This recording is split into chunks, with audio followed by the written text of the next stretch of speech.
Hello, it's Nikki, and yesterday was my birthday. And as always, I begun my hunt for the perfect notebook. I do this every year, in a way, even though January also gives me that boost as well. Likewise, September. But certainly in terms of my year, I always do it the day after my birthday because I really can visualize, okay, where am I now? And where do I want to be? Who do I want to be by this time next year? So usually a beautiful notebook is considered and thought about and then purchased and then written in. And I begin with these beautiful ideas. I endeavor to do my best handwriting, although my handwriting is, it needs work on. It needs work on. And I begin to put all of these thoughts and feelings into a book. And that is a great and important process of goal setting, of moving towards that person you want to be.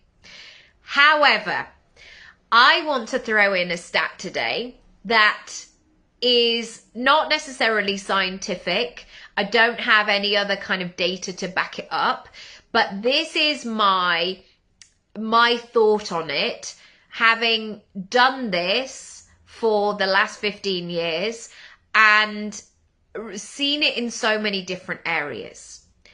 I believe that buying the book and writing down the goals is only about that actual process. So even if you spend an hour on this, you might convince yourself like, oh wow, I've done it. I've done the process.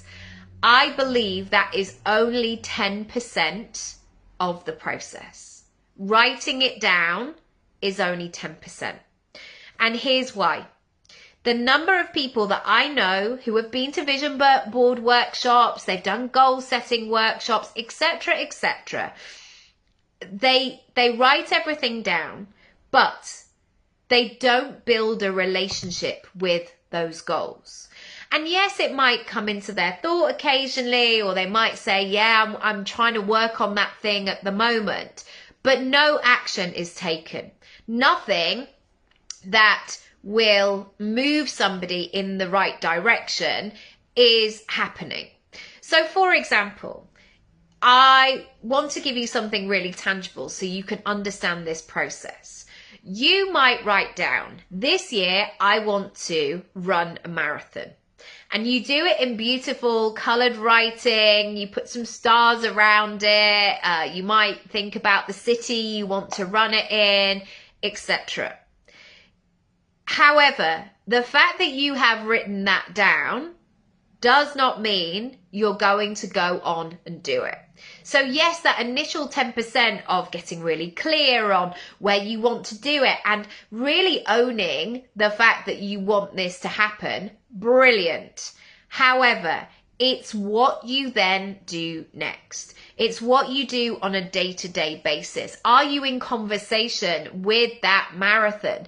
Are you doing specific training each and every day? Are you showing up as somebody who is training for a marathon because this year they are going to run one? I want you to spend time with your goals and not convince yourself that you are moving in the direction of in your dreams unless you absolutely are. It's so easy to convince ourselves that, yeah, we're doing this thing when actually we're not. We're not doing anything about it. We're thinking about it, but we're not meeting it. So if you need to come back to this marathon analogy and really remind yourself of what it would be like in terms of that process, hopefully that will evoke lots of ideas of what you actually need to do.